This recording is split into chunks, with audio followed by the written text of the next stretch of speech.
I wonder what story the shop will tell us next. Shops don't speak, Lily. This one does. It's been telling us stories about Southport since we arrived. If you say so, Lily. Do you want to go home? We can sort the rest of the shop out in the morning. I'll go on ahead, light a fire and get the room all nice and warm. What's this? The Southport Hotel. At first, there was nothing but dunes. There was sand, sand and more sand. It was like the deserts of Egypt, minus the pyramids, and with more seagulls. But slowly, people came, the retired, the ill, the fashionable, all coming to seek the sea and its healing qualities. I cleverly set up transport from the canal, which brought people from Liverpool and Manchester. I built wooden apartments, named them the Duke's Folly, and rented them out. But my ambitions were bigger. I planned a holiday resort, an escape for people from the industrial towns. And so I took out a lease of 6 acres from a bricky girl named Miss Bold and built a proper hotel. And what did I call my hotel? Why, the Southport Hotel, of course. And when they came to christen this town, they looked no further than my hotel. And so it was christened and shall be known from now until forever after as the town of Southport. Yes, I left my mark on this town, but today I shall leave an even bigger legacy. For today is the 28th of June, 1838. Today is the coronation of Queen Victoria. I plan to throw the greatest celebration Southport has ever seen.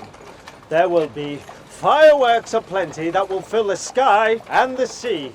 And refreshments, no expense spared. It will be a spread so grand that people will talk about it for years to come. All for 250 guests. And everyone shall receive an invitation. It shall have the Queen's face on the front embossed in gold leaf. And 100 strings of bunting to cover the entire town. And it is my intention that everyone shall receive a flag. Old, young, rich or poor, nobody should be left out. The red, white and blue shall be seen in all corners and shall be waved proudly by all. And music! There must be music.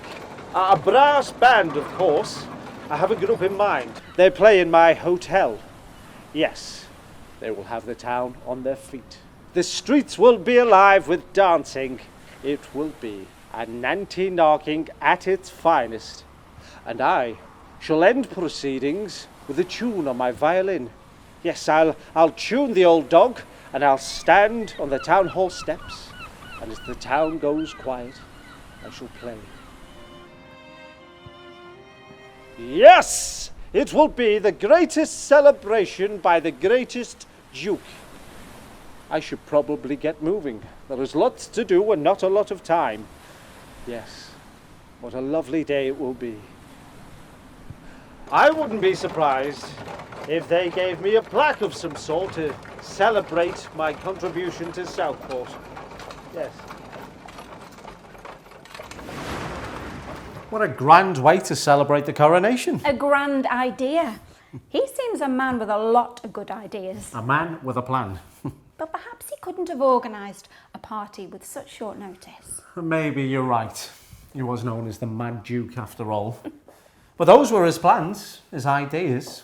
The Duke founded this town. Without him, there would be no Southport. We could do a lot with a little bit of his ambition, Lily. A chain of stationery shops across the whole of England. But perhaps we should concentrate on this one first. You are right. Shall we get the window display ready so the customers know we're here and here to stay? Does that mean you want to stay? I suppose it does. Oh, I knew it! It's the shop! It's magic! We are part of this town's story, the next chapter in their history. 1901. Lily and George Bednall moved to Southport and opened their fancy stationer's shop in Leyland Arcade.